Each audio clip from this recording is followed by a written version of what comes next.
10. 10 years? 10 years, yeah. And his whole family's business is basically on sourcing.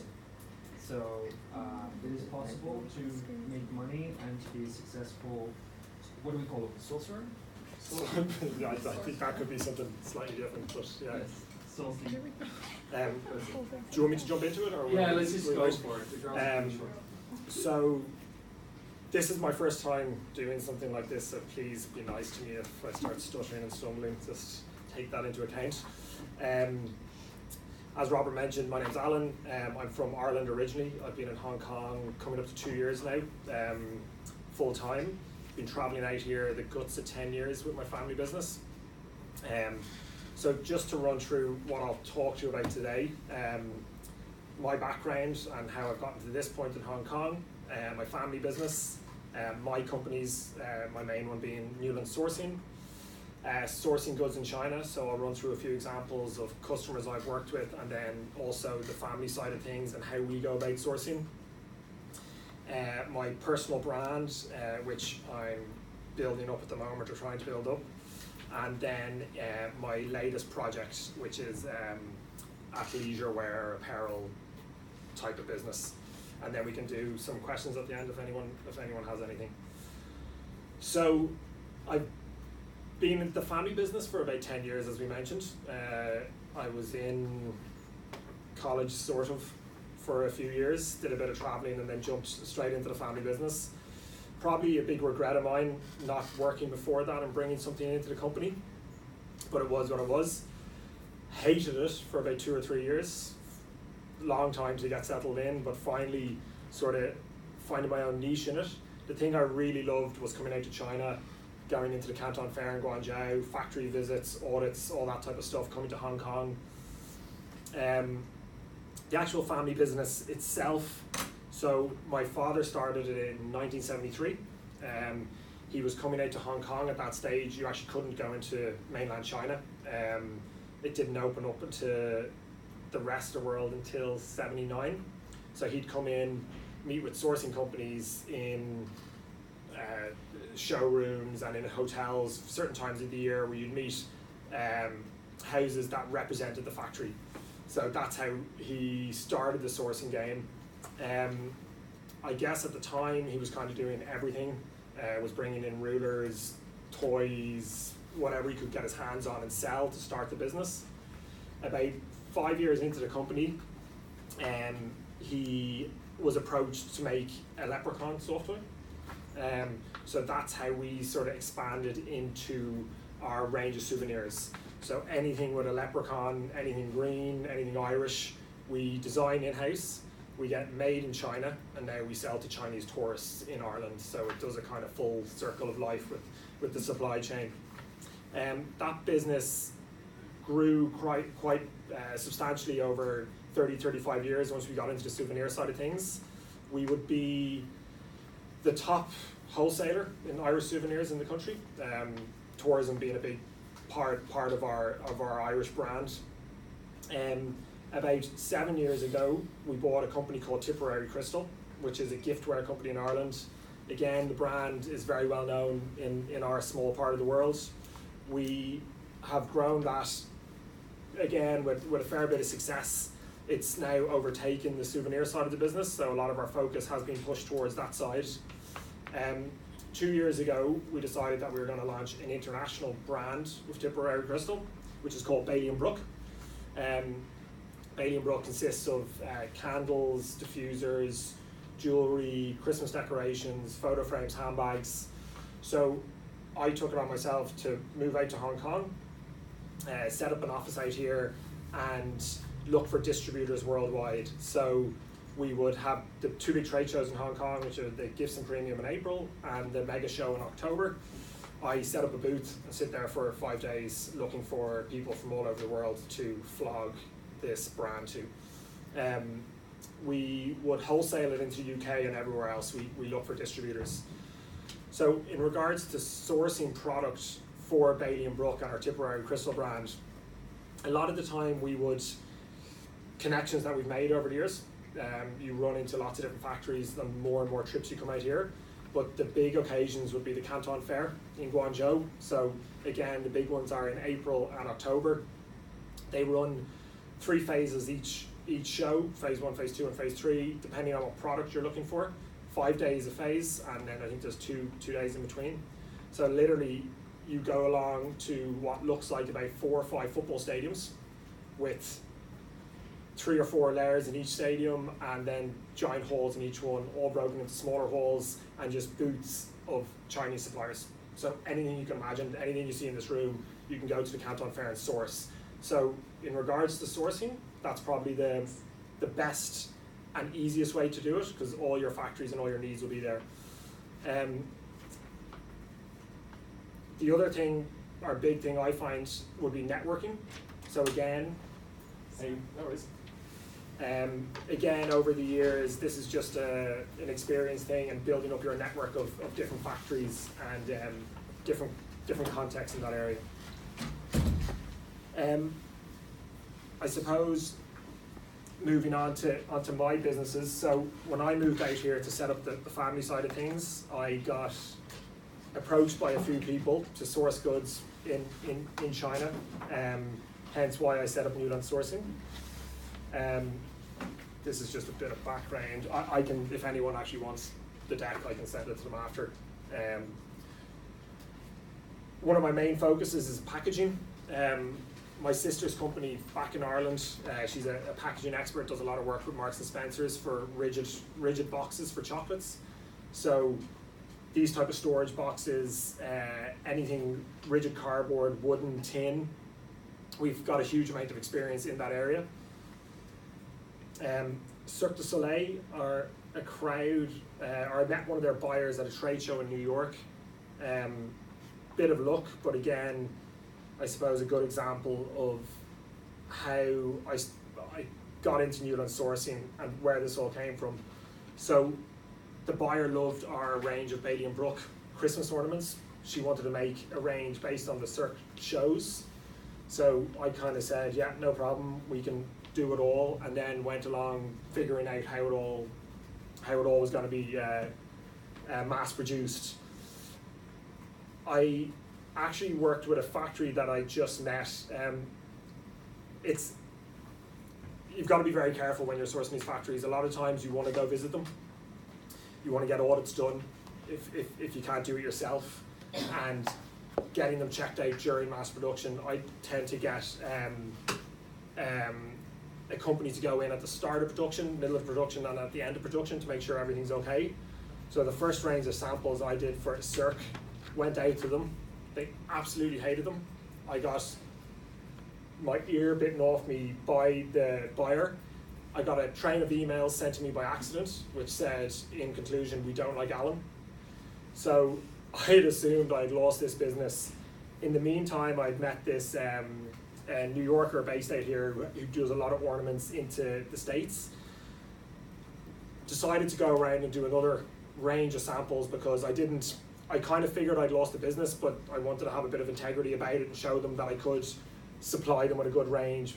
Went ahead and got this into them, and they saw them, they loved them, and we've done about 22 different designs now since the start of 2017. What's your minimums? What are you ordering? Depends on the product. So for something like this, it's about 1,000 pieces per design. You can get it down a bit lower.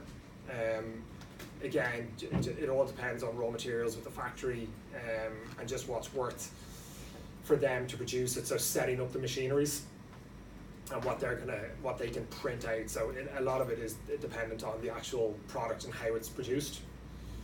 And in terms of pricing, roughly, so if you could share, if it's not too confidential, one of these pieces, what's the actual cost for you versus the end retail costs? So again, depending on the type of item, depending on how many crystals and what type of crystals are used in them.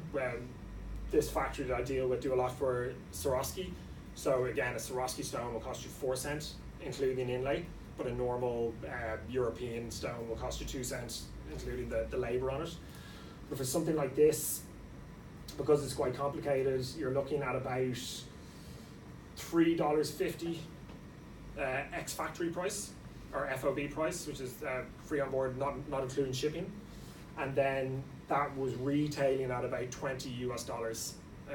I would think a bit on the high side, but that's what the Broadway company that I was working with. And that margin between the 3 and the 27, just because we've been working on pricing, what would you say, how much of that is profit, how much of that is operational cost, marketing costs?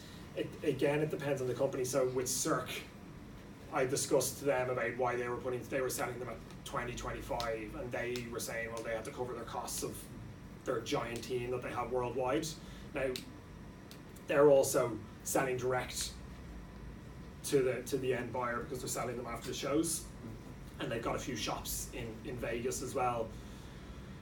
But I mean, say for instance with our range of decorations that we wholesale, so we buy them in anywhere between $1.50 and $2.50 US. We would sell them to wholesale to sell them to the retailer for, we put about 50-60% on that, and then they'd put about 100% on top of that. So the retailers are making the margin, but they're obviously taking in the risk of selling the goods as well. And again, a lot just depends on the actual product. Like jewelry, you'll make more money on our jewelry than we would on our candles. So again, it just really depends. There's a lot of factors. We probably should skip the MJ designs that's a completely other topic. That's just some more of our rigid packaging. The factory I deal with, or the company I deal with, you do my Cirque stuff, actually do the packaging as well. They work with Target and Kohl's, Bed Bath & Beyond, a lot into the States. It's a very, very big industry, just with home offices, bedrooms, sort of kids storage as well. Now, just to go back as well, in terms of design, how much of that design is exclusive for you, or is it something the factory's producing, or is it something that they're all selling you and you're tweaking a bit? So for this stuff, the company I work with, they have 5 or 6 in-house designers, so they'd make all bespoke designs for their clients. A lot of factories wouldn't have that capabilities. China's definitely getting better at it. They're improving in regards to their marketing and their ability to design, but a lot of the time you have to send in the stuff that you like. Either you're sending them samples or you're getting designs done up and they're just making it exactly. They're still they're brilliant at copying things, but they're not great at innovation and coming up with ideas. Now they are making big efforts to get better. They're working with a lot of Dutch universities to try just get a bit more creative, but you still definitely see very much the communist mentality with the workers. So China's only been open to the West for 35 years. It's going to take a long time before they really progress, and I don't want to say be more like the West because they're China and they're going to be more like China, but yeah, it's still quite a long way off before the thinking develops in that part of the world, but they'll copy anything.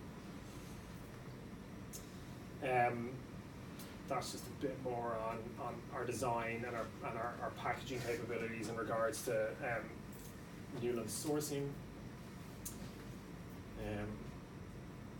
A lot of the factories we work with the rigid boxes, BRC and FSC are sort of certificates that are very highly thought after.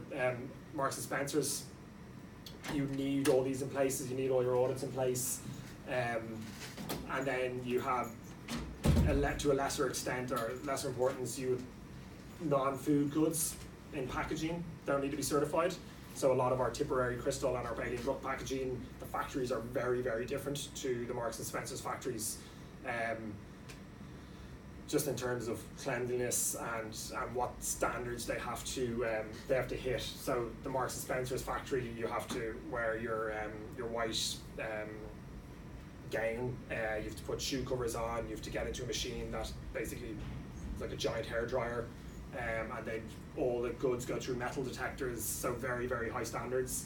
Whereas the Tipperary Crystal packaging, it's none of that type of stuff. we also do quite a lot of whiskey packaging. It's a big thing at the moment in Ireland and trending. A lot of new distilleries popping up. These are just some of the boxes that our factories can make. This is a range that we did for the family business for Tipperary Crystal. Added in our wine glasses, and the off-license or bottle shop would put in the bottle of wine, sell it as a gift for corporate gifts. And then also a lot of tin goods. Tin adds very much perceived value. It's not that expensive, but people tend to keep them. And for brand recognition, it's very good. Just a bit on the supply chain management. So, I suppose what I will talk about next, in regards to my new company, Beyond Fitnes, which I have just incorporated in Hong Kong. I don't know if we can get that. No, let's set up. While I set up, questions, some of the students did, who did the packaging sustainability thing? Surely you have a question about packaging? Maya? In terms of sustainability, how does your company because you do so much of it? So how do you... Recycled. Yeah. So Marks and Spencers would be very, very focused on that. So a lot of the factories do. Again, the higher end factories would use a lot of recycled cardboard. China is still very much behind the curve on this type of stuff. They don't know about it. They're not educated on it. They don't care about it, and it costs more. So the focus isn't there. You can do it, and it's getting more common, but it's a big expense, and only kind of the big players like your Marks and Spencers are really going to be focused on it because they want to use it as a selling point as well. What about biodegradable packaging? Because I know a lot of companies are starting to implement that, but they're having a lot of issues with the fact that it's biodegradable, so it biodegrades. Yeah, again, it's the Chinese just aren't very focused on it, and it comes back to the whole education side of things, and even as far as like sustainability, recycled materials, they just don't know about it or it hasn't hit on yet. They're very cost orientated, and when people start going, oh, we want to use this, we want to use biodegradable materials, we want to use recycled materials, the costs go up and up and up, and then the buyer gets concerned about that. So it can be done, but it's expensive, and I still think they're quite a long way off from getting there. For your like whiskey brands, I know that consumer doesn't actually care about the sustainable packaging. Like, I've just done some research into that. But do you as a company focus on trying to get them as sustainable as possible so that when it does become a priority they can say they've done that, or they're sourcing for you, or is it right now just that price kind of, it's just more I want to get it as cheaply as possible? Price is always the big sticking point. Again, the bigger companies are definitely leaning towards the sustainable angle. For my new business, it's a route I'm going down because I feel it's important, and also I do like the marketing standpoint of it. I think it's going to be a very common thing in regards to clothing, which I'll talk about, but it all comes down to the factory's capabilities. I was looking at doing a certain type of top for sports. Their minimum order quantity for their polyester or their cotton one was 100 pieces, and for a recycled polyester the minimum order quantity was 3,000 pieces. So I'm in a place that I can't buy 3,000 pieces of this because I'm just not there as a company, but it's something I'm working towards for my clothing brand. But yeah, it's something that, again, like Adidas are doing it with their runners, and it's going to be more and more common moving forward. And I would think with the packaging as well, it's definitely going to be something that people want to sell it as sustainable. It's very on trend at the moment.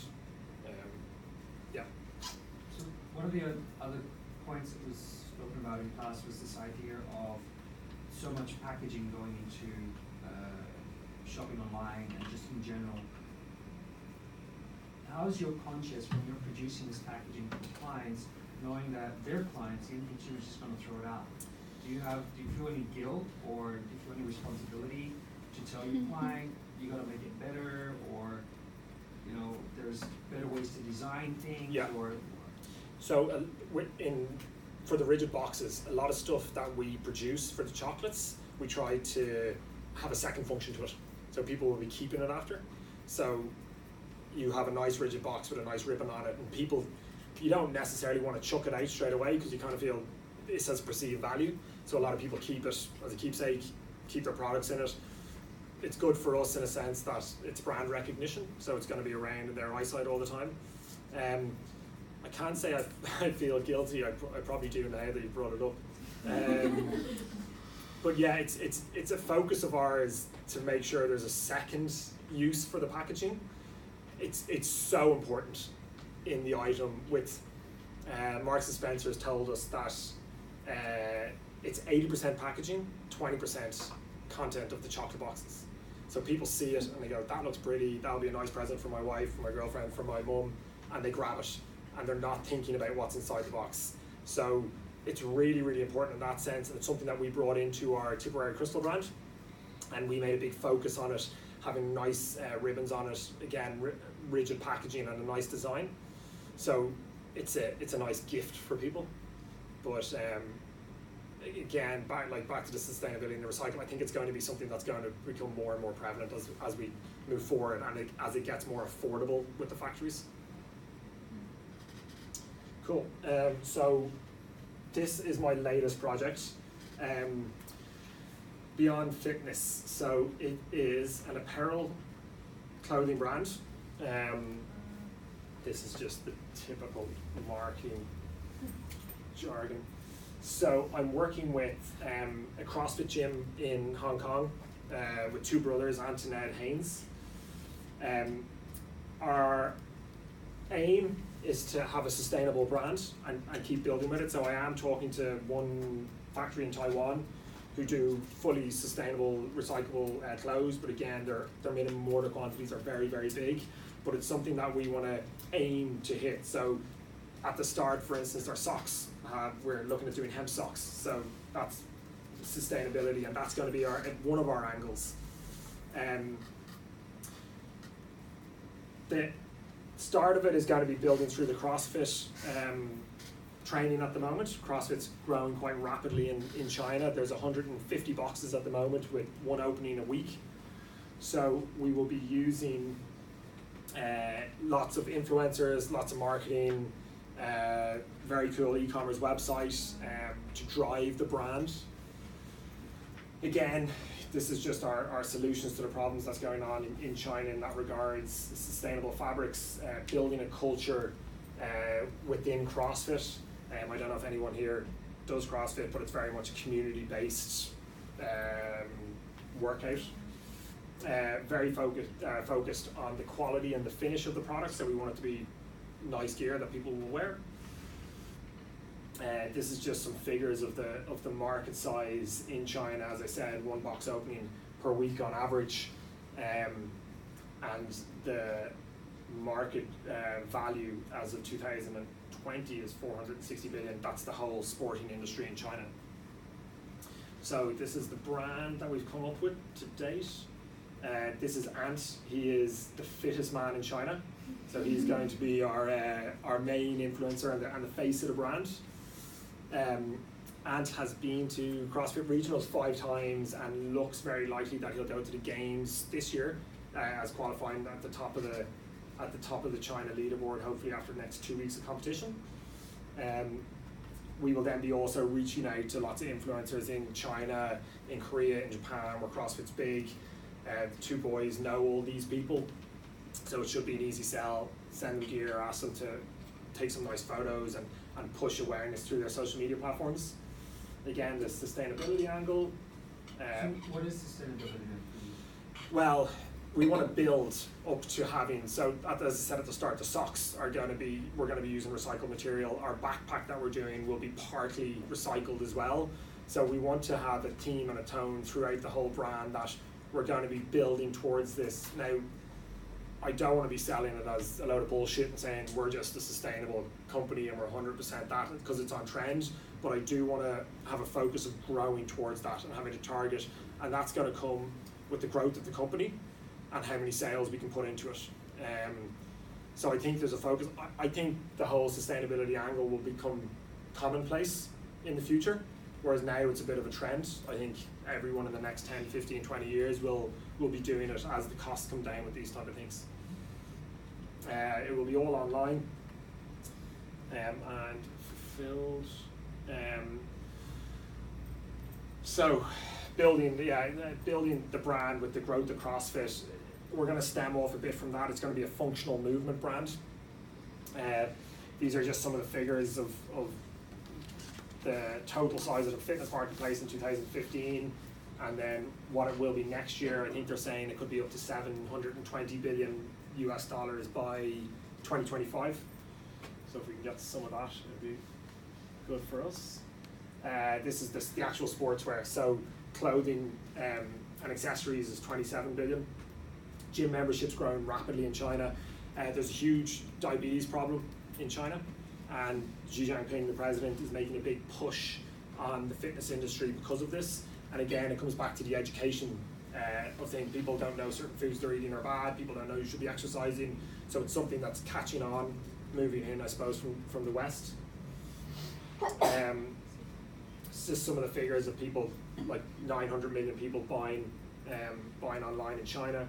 And just the total output value each by 2025, 20% market growth on the year.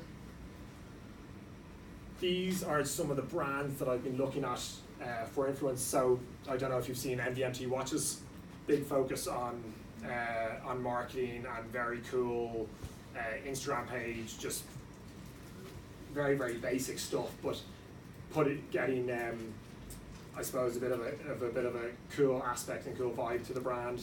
That was 2 college students from the States who set up the company at 25, I think, because they wanted to bring affordable luxury watches to the marketplace, and they sold last year for $100 million.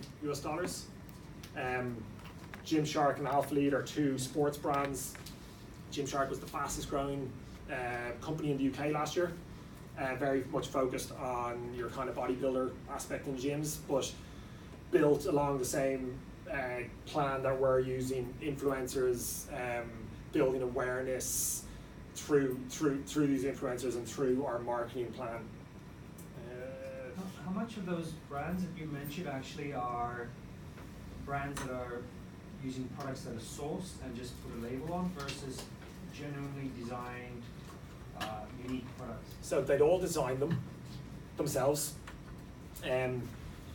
Gymshark, the guy actually he just bought in t-shirts and was making them himself in his bedroom. He was cutting them in a certain way that kind of really juiced up bodybuilder look, and he was cutting them in his bedroom and printing them himself.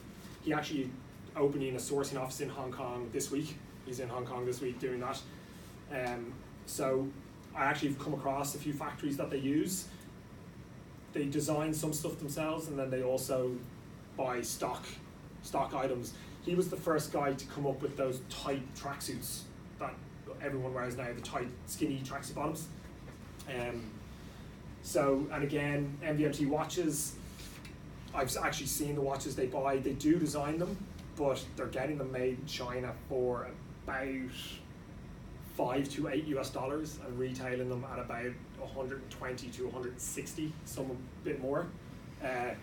They're not really, really great quality watches, but it's branding and marketing. They're selling it, and their story is very good behind the whole thing. So it's really that combination of branding, marketing, and sourcing. Yeah. As opposed to designing. Yeah, I mean, as I said, like Gymshark do have a design team now as well, and but I think at the start of the business it was, let's buy some stuff in and stick our logo on it, like the factory will stick your logo on it. I mean, something that's very important to us is that the actual stuff is good. and that it fits well and it's comfortable. We're looking at a lot of bamboo material so it doesn't shrink in the wash. So we need to get that right, and then I would say the thing after that is going to be our marketing and making this brand something that people want to wear. How about Kith? I've only seen them in person. I've never looked into their digital presence. So they have a shop in New York, and I think they are very much based on a retail store, and that's kind of their main headquarters. I haven't done a huge amount of research on them in regards to their sourcing and how they go about it. This is more of the companies that I'm kind of following as a guideline to what we want to do. But I suppose he's a bit different to the other ones. He does a lot of collaboration with big brands because now he's very cool New Yorker and got that buzz going about him. But sourcing wise, I mean, I would imagine if he's working with Nike, they would be doing all the sourcing, and he's just putting his name and his brand and design concepts on their gear. The Soho store is really cool. So I was just curious if they continue that interest online. He does sell online. His website's very good as well, but their focus is the retail space. It's something we won't be going down towards. Our retail is dying by the day in general, and in China especially. It's skipped that whole. Alibaba has helped that whole retail industry kind of jump a step. Yep. Would you look into using WeChat as a social media platform as well? It says just Facebook, Instagram, yeah. but I know 2 of those are very limited over in China. So in the Hong Kong market, yeah, but it says you want to look into the China market as well. Yeah, so WeChat and Weibo, if I'm saying that right, are going to be the focus now. I have to figure out how I'm going to do all that. I have contacts for influencer companies in China that I'll be looking to use, or I'll be working with a digital marketing company. I use WeChat myself, but I don't use it to that extent of posting and all that, so it's something that I'm going to have to kind of learn as I go along with it as well. But the plan is kind of to build a platform in Hong Kong to see if it works. I mean, no one might buy the stuff, and I won't be going to China, but it's to build a bit of a base to get some sales going. And there's a plan of a launch in China in December for an event called Pandaland, which is a CrossFit sanctioned event that Ant will be competing at, and we'll just have a presence, and then again just to gain some traction, and probably after that we will then put a big focus on how we'll approach the Chinese market, but it will all be through WeChat and online. Yes? What stage are you at right now? We are at sampling, so I just finished, or my tech packs are due in, changes to the tech packs are due in tomorrow, and then I'll be getting samples from 2 factories. So I've narrowed it down from 7 to 2. I'll get samples from both of these factories. There will be mistakes, and there will be things we want to change on them. I'll narrow it down to the 1, go for a second round of samples. I'll go to the factory to visit them and check them out, to be there when they're making the samples, so I can get a proper input on them. And then at that stage, we will probably get a batch of samples made up for an event in Shanghai in April. The first Chinese CrossFit sanctioned event is in April that Ant will be competing at, and another one of our athletes, Izzy, will be competing at. So we'll get them to wear the gear and sort of get a bit of awareness going as well, and some content. But and I assume your website will launch in April as well. I would think I probably want to start.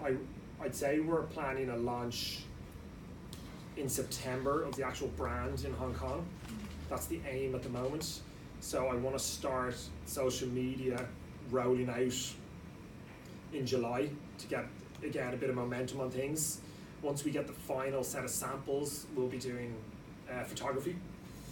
So we can then start getting the marketing plan and the social media started, and then start building the website as well for that launch. Oh, yeah.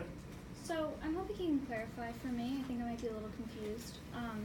your brand is going to be for CrossFit competitions and WODs, or are you doing it for the CrossFit lifestyle? So, Because the brands that you had listed on the left, Yep. like Gymshark and Athlete, Yep. I feel that those are very lifestyle brands, Yep. whereas like the functional clothes that CrossFitters wear are the Reebok, Nike, and Rogue. Yep. Yeah. So it's gonna be more functional movement. Where I don't want to niche us as CrossFit. I need to change that a bit. Yeah. So we don't want to condense ourselves to just being a CrossFit brand, but throughout the range there will be training gear and then also athleisure wear gear. So very minimalistic, small branding on it for the stuff that people wear every day, and then for the gym tops and the competition tops, there will have bigger logos on them. But the first stage is using the CrossFit influencers because that's who we've contacts with through Ant and Ed. We will then be looking to move a bit further afield in regards to influencers who wear activewear. Yeah. It's kind of like Gymshark, their focus was bodybuilders, where our focus is going to be functional movement. But it's not going to be just based on gym gear. Yeah, because CrossFitters are so savage about their brands. Yeah. Like, I think that if you were to target just CrossFit, Yeah. that would be like such a big feat to face. 100%, but also the difference. China's very different. Yeah. China's very, very different to anywhere else in the world, and they'll do things completely differently. They, like, one example is water bottles in their gym. So everyone gets free water bottles and free protein shakers everywhere else in the world, but in China everyone wants to have a cool bottle and they spend a lot of money on their bottles because it makes them different in the gym. So it's just a completely different outlook. But I completely agree, and that's why we did move away initially. Initially it was a brand that was going to be based on the actual gym, on Coastal Fitness, so we moved away from that because we were like, that's way too niche. Yeah. Even though the other CrossFitters in Hong Kong wouldn't buy it because they're in competition, and then we're moving more into a functional. So like all the actual content and images are going to be of people training, doing functional movements rather than CrossFit movements. We're going to have. I think that's really smart. Yeah, we'll have Ant as well. He'll be our face and our go-to, but we're also going to be doing your more everyday gym goer in all the imagery and a focus on that rather as well than just looking jacked. So you have different target markets within functional movement athletes. Yeah. When you're using CrossFit as a channel to gain exposure. That's going to be our start. Okay, Yeah, it just makes sense with the contacts that Ed and Ant have in that industry. Ant being the fittest man in China, he is kind of like, he's at the top of the totem pole. They all look at him, and if they're getting a direct message from him on social media asking that they want to be a brand ambassador, I think it's going to be quite an easy step to get these people to wear the gear, get awareness on the brand. So this is a bit of how we're planning on getting to the market. So building awareness in Hong Kong, like I just spoke about, with the social media starting hopefully around August, through the influencers as well, and being the fittest man in China, as I said, getting a lot of content out and around. Probably sell some of the range in the gym, or at least we have a bit of a scope to direct mail all the members of the gym to try hopefully get a bit of a traction going on sales. I don't think we'll actually look at distribution in Hong Kong. You're kind of going down a completely separate route. I think selling online is the way forward, and you have a lot more margin to play with, so having free delivery and having more money to spend on marketing and advertising.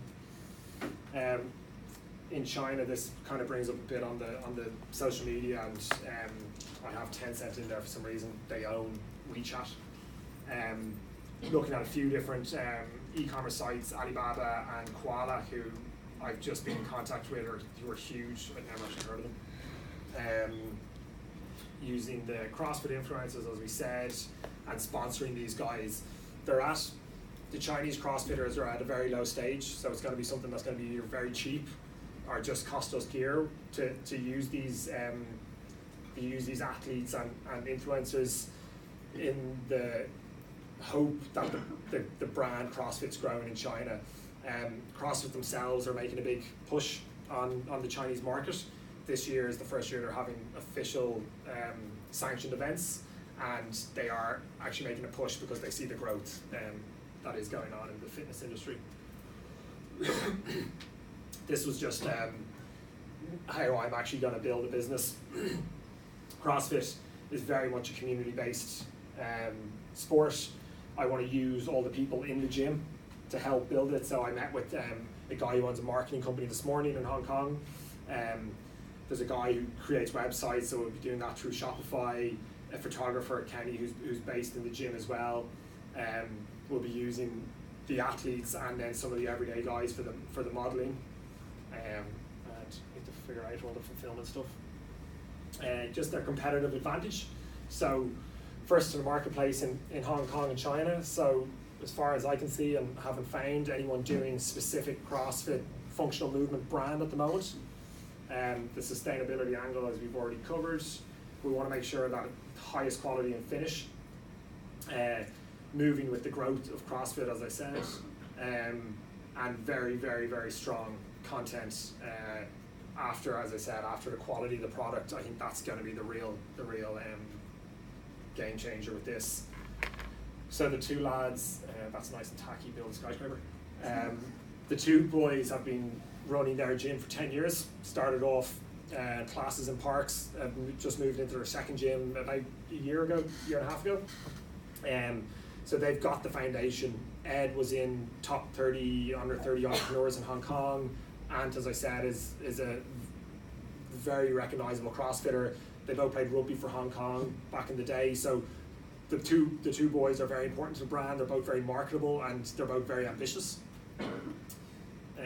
These are just some targets we have. So as I said, Panda Land in December, and then a couple of trade shows that are on next year. These are the big sports trade shows in China. Just a bit on the two boys, and then some tacky logo at the end. Yes. So what's the primary need that you're needing in the market? Oh, good question. I suppose,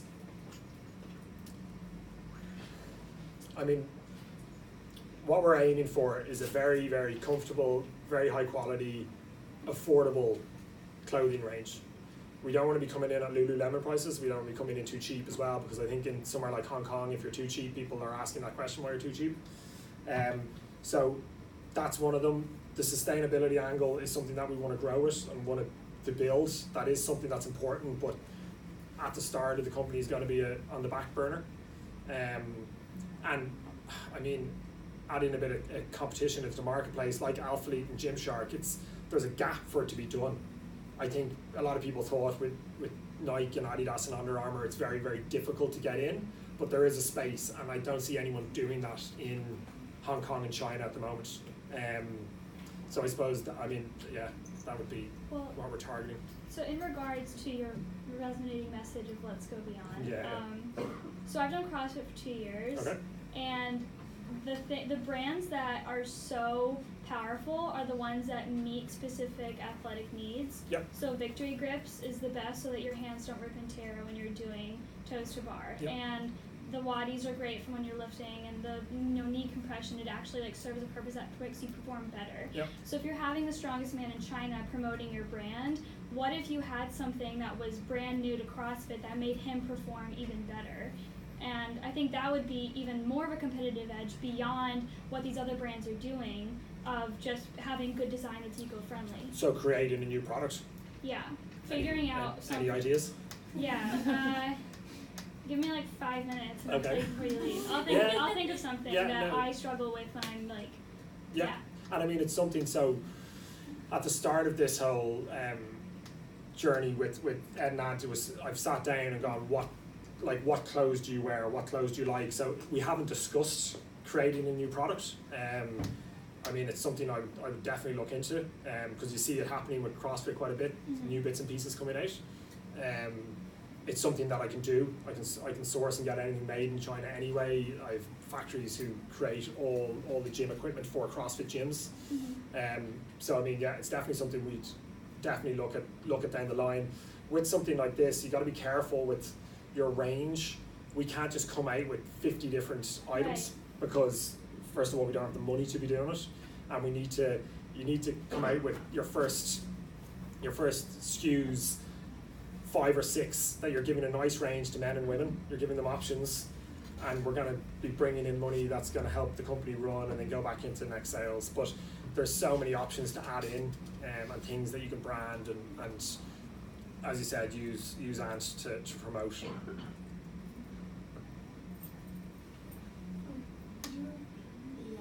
So I worked for a while with like creating tech packs for activewear, so I was doing a lot with like quality and stuff. So, but it was a pretty big brand. Like they're doing activewear for like almost just like really big stores, so it's like very big scale. Okay. And like they have been going for a while now. So I guess if my question is like, as a small company, like how do you like find that sweet spot of like getting really good quality fabrics and stuff, but like not necessarily having the money to like get the most expensive things, like because like Lulu, it's like their quality is amazing, but it's so expensive. Yeah. So like how do you find the good quality? So that's going to come down to the sampling.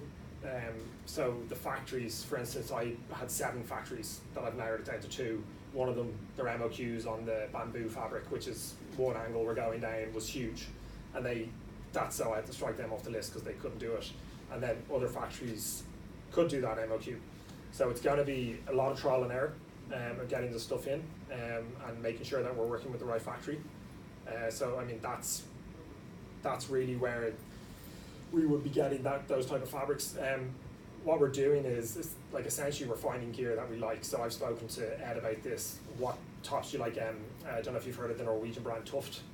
So their t-shirts and their quality, that's something that we want to go down the line of. So I'll be sending samples out to the factory on this is the finish we want, this is the type of quality we want, match this, and then we'll be going with our own brand on that.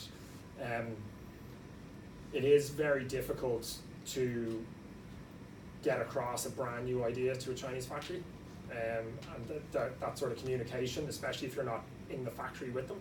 So a lot of it is sending an item down and going, this is how we want it, and it just stops a lot of back and forth and a lot of spend on samples. So you talked a lot about like the CrossFit, but also that whole like wanting to make things for movement. Have you looked into the parkour community in Hong Kong? The parkour? I know it's much more prevalent in like America and especially in Europe because it's founded out of Paris. Yeah. But it's an entire movement generated. Where they go jumping up buildings with cars.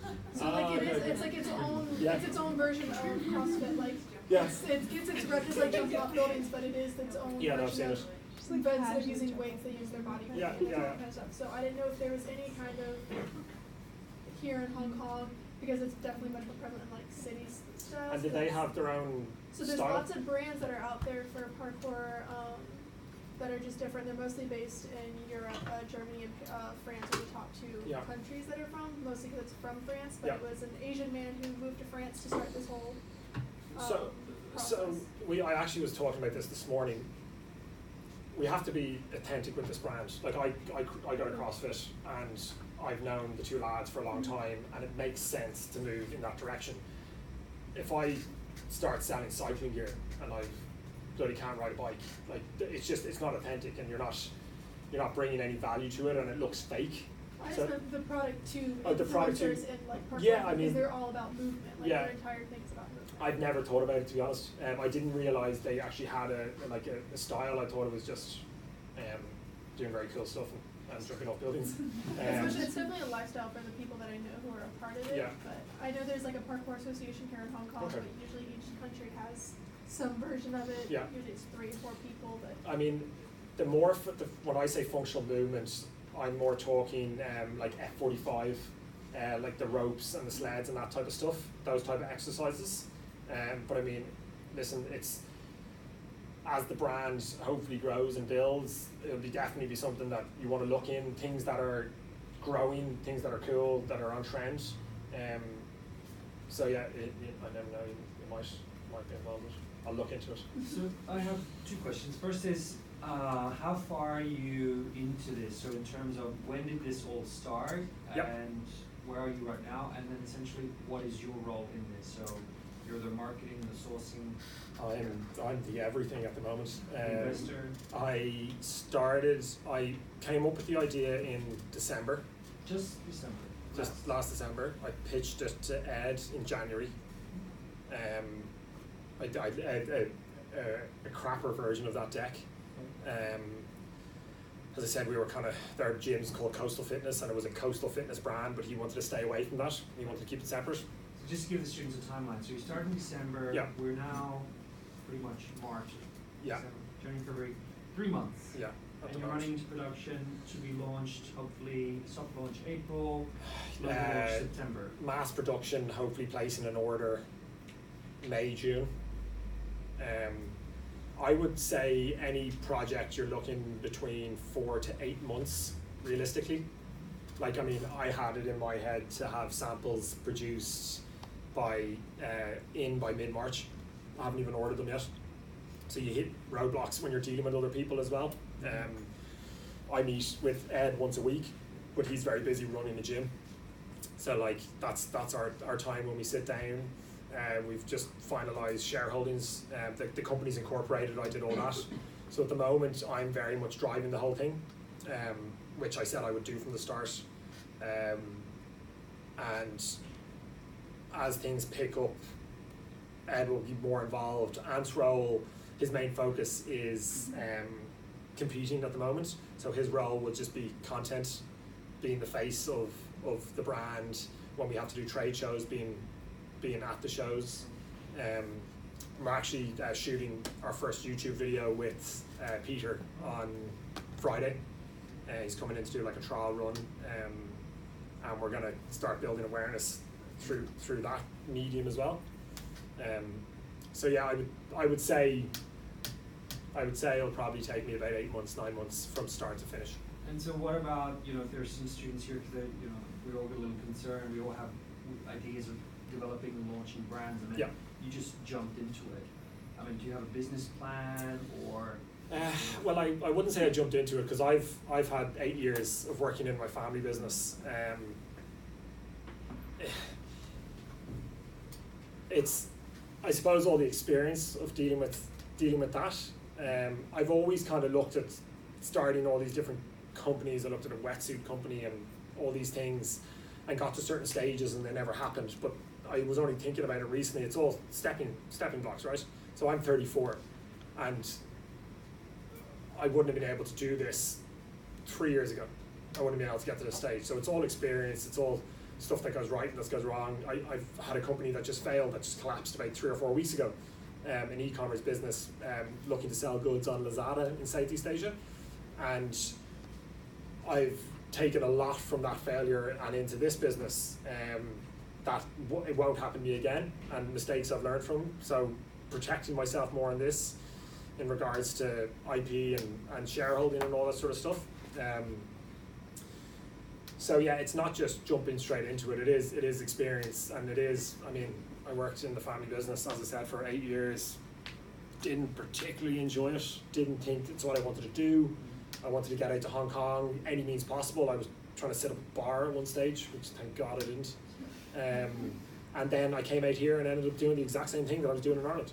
So it's funny how it all sort of goes around. But you have to. I mean, I don't know, what age are you guys all? Young, early 20s? Yeah.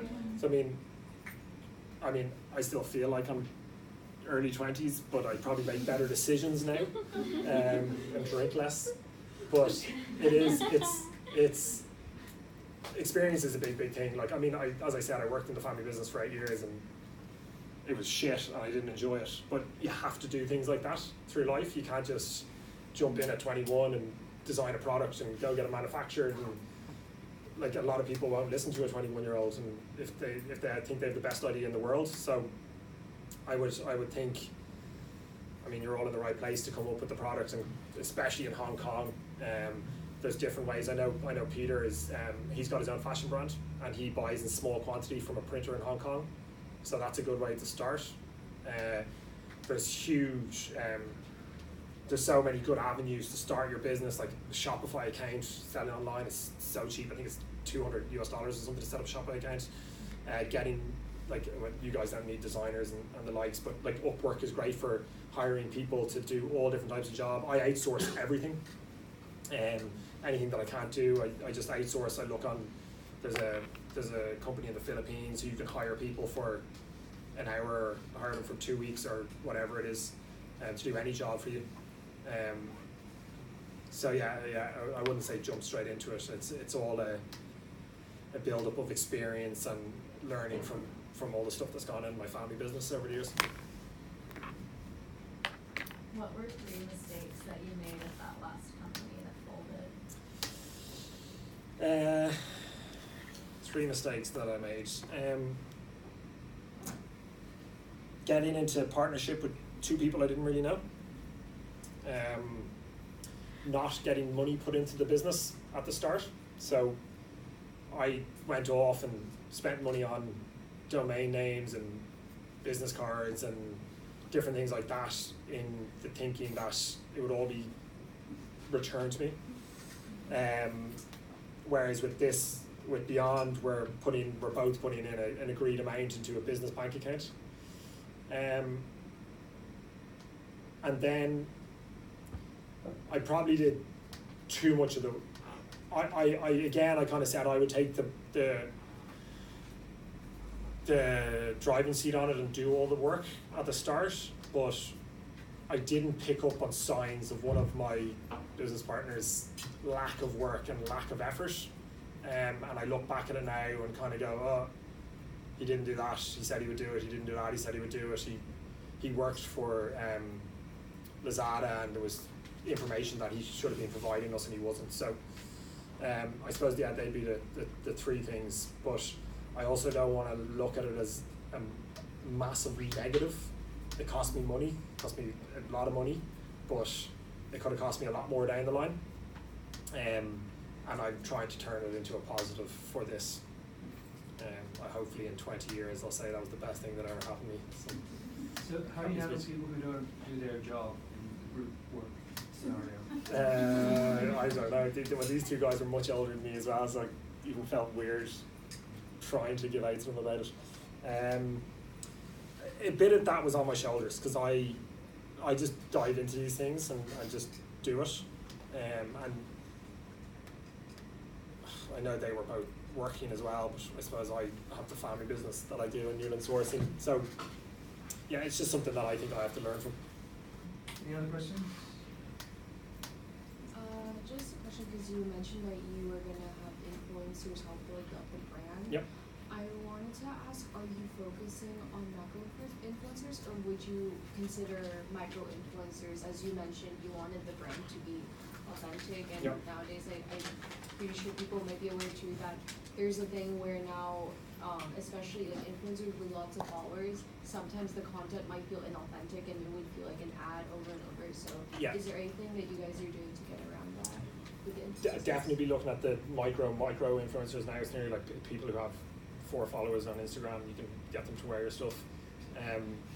The Nocco, that drink, that sports BCA drink, or BCCA, they literally do that with everyone. So if you have a certain amount of followers, they will give you free gear and free drinks to put up. I 100% agree with you. There's nothing worse when you see a person on one page who's advertising McDonald's and then the next page is advertising a gym. I think it just looks horrendous. I don't want to go down the line of like on the YouTube channel. I don't want Ant to be like, buy Beyond 20% off. It's going to be very, very natural. Him opening samples, him just wearing the gear, probably not even talking about it. I think that whole in-your-face sales, the day is gone. I think it's happened, and I think there's a bit of a bite back to it. People just don't like when the brands really, really are trying to put it in your face through influencers. So I definitely think our main focus is going to be very, very good content and having a very, very clean theme and tone through our social media and through our marketing pitch. And also it's kind of a bit difficult if we're sending gear to certain influencers and then putting their images up on our social media. It just looks a bit all untidy. So I would say at the start it's going to be very much just our content and our photo shoots, and then them hopefully building up a bit of awareness through their platforms. But the guys we're going to be dealing with at the start, they're not huge, so it's kind of a bit micro as well, I suppose. like the biggest that I've seen is a girl called Tammy, who's a South African based in Bali, who we're hopefully going to be working with. She's got about 112,000 followers, so I would imagine that would probably be our biggest at the start, which is that's a huge amount. So, Any other questions? Good. Where are you pulling like your reference from for your marketing strategy? I have a marketing company that I'm dealing with.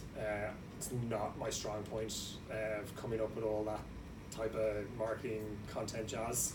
So I'll definitely be talking to someone. I have a bit of idea of what I've explained today, of what I would like to do, but I much prefer working with an expert rather than trying to do everything myself. Again, it kind of comes back to outsourcing bits and pieces. I think it's really important that you have a foundation in place of a name. We're going to be putting together a document that basically explains the theme of the company and where we're going to start, where we want to be in the future, and how we're going to grow, so everyone's aware of it. It's good to put these things down on paper rather than just talking about it.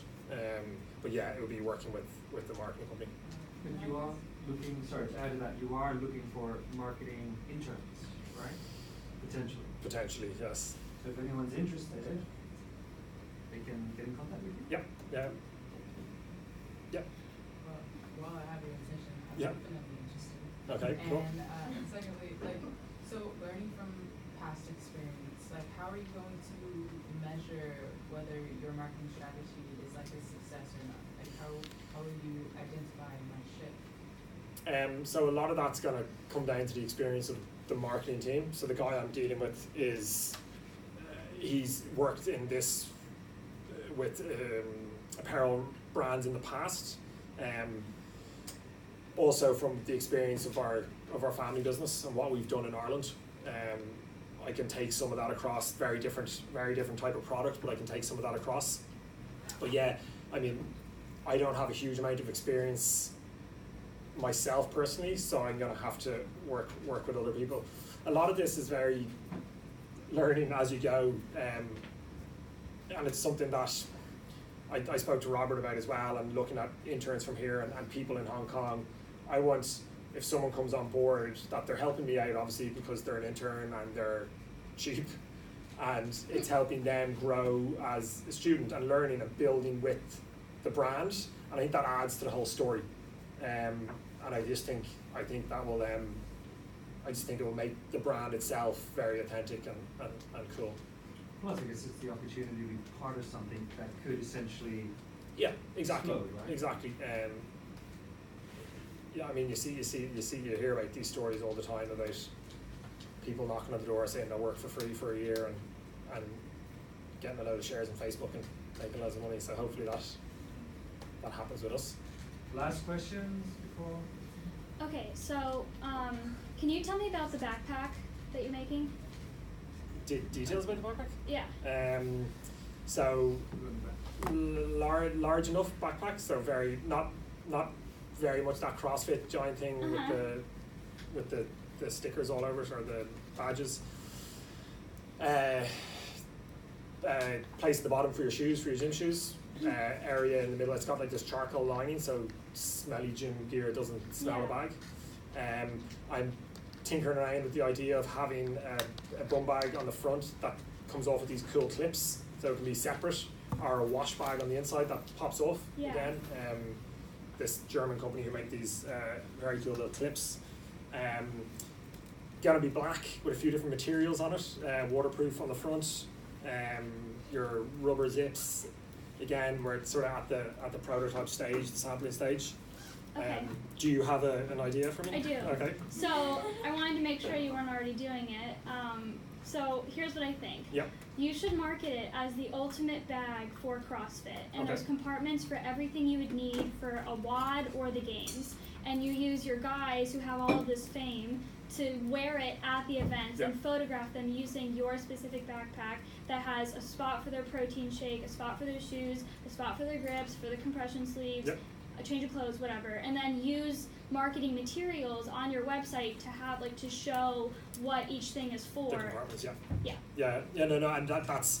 and that's what our focus is going to be with all of the gear. It's going to be them at the events in China, wearing it. So yeah, no, And definitely the with- bag's going to be yeah. lots of compartments, Because lots those of events, like, holders. so, they're so international, so Yeah. the West has influenced the East with the sport, and now you can influence the West with the product design and what you're creating for the CrossFit brand specific that isn't a mega thing like Rogue or Reebok. Yeah, no, exactly. You just sold your idea. Alright, I got a ton of them, you can have them. I have a Okay, question. last one. So when it comes to your fabrics, Yes. you said that you're sourcing like hemp and bamboo. Yes. So how do those fabrics like work when it comes to like your body temperature and like actually working out and like the smell? Bamboos is very good for it. There's a few brands who are doing, as I was saying, Tuft from Norway, who do workout clothes in it. It doesn't shrink in the wash, which is really good. It doesn't move out of the fit. Hemp, I don't know. I've got a pair of hemp socks that I'm sampling at the moment, but I've got to get them made into like an actual gym sock to wear. The most important thing kind of with that is that it stays up when it's pulled up. But in regards to smell, I don't know with hemp. It's not gonna smell like marijuana here. Alright guys, that's it. Alan, thank you so much. Thank you very much. I will, if you please share your email Yeah. to the students. Yeah, no problem. Unless if you have business cards. I have a few. Okay. Right. Awesome. So guys, for the rest of the class, I'll go